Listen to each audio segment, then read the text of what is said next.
Hello everyone, today we are going to learn basic Scratch Meet Edu tutorial how to use point towards motion.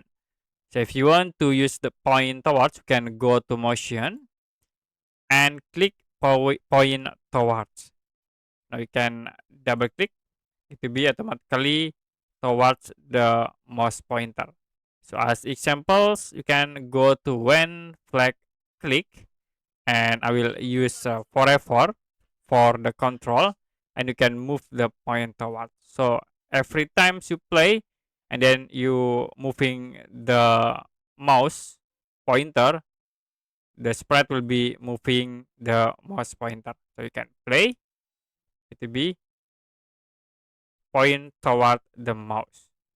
You also can use another sprites, like I will add example sprite like for bed